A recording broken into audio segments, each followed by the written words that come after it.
কত টাকা লাগবে? অ্যারাউন্ড 4 লাখ টাকার মতো তো লাগবে। তুমি সব কিছু পেয়ে যাবে। ঠিক আছে আঙ্কেল, আমি বিয়েটা করবো। অনিক কি বৃষ্টিকে বিয়ে করবে নাকি মেঘলার বাবাকে বাঁচাতে অন্য কোনো উপায় বেছে নিবে? তাহলে কি হতে যাচ্ছে গরিব ঘরের রাজপুত্র 7 নম্বর এপিসোডে, সেটাই জানতে পারবেন আজকের এই ভিডিও। বলে যে তার হার্ডে রিং পরানোর প্রয়োজন আছে এবং এর জন্য 4 লক্ষ টাকার প্রয়োজন। এই টাকা জোগাড় করতে না পারলে তার মৃত্যু পর্যন্ত হতে পারে। এই টাকা জোগাড় করার জন্য অনেক চেষ্টা করে, কিন্তু কিছুতেই সে এই টাকাটা জোগাড় করতে পারে না। পরবর্তীতে বৃষ্টির বাবা তাকে একটি প্রস্তাব দেয় যে তার মেয়েকে তাকে বিয়ে করতে হবে, তাহলে সে সম্পূর্ণ ডাক্তারের যে খরচটা সেটা দেবে এবং তার সম্পূর্ণ সয় সম্পত্তির মালিক হবে অনিক।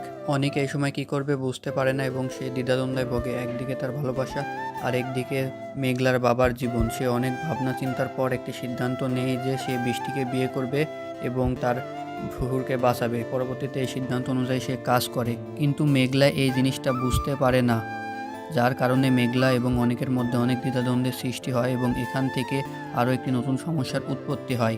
এর পরবর্তীতে কি হবে সেটা তো তার পরের পর্বে দেখা যাবে।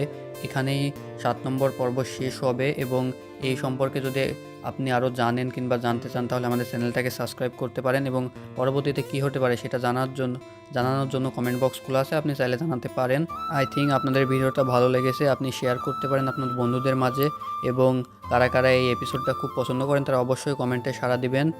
আর এই পর্যন্ত দেখার জন্য আপনাকে অনেক ধন্যবাদ এবং দেখা হচ্ছে আরও নতুন কোনো একটা ভিডিওতে। আর সেই ভিডিওগুলো পেতে হলে অবশ্যই চ্যানেলটাকে সাবস্ক্রাইব করতে হবে। সাবস্ক্রাইব না করলে আপনারা আগে ভিডিওগুলো পাবেন না এবং নাটকটা যদি সবার আগে দেখতে চান তবে চ্যানেলটাকে সাবস্ক্রাইব করে রাখুন। সবার আগে নাটক এই চ্যানেলে পেয়ে যাবেন ইনশাআল্লাহ। 8 নম্বর পর্বটি কারা কারা দেখতে চান তারা কমেন্টে সাড়া দেন, ইনশাআল্লাহ সকল কমেন্টের রিপ্লাই দেওয়া হবে খুব শীঘ্রই।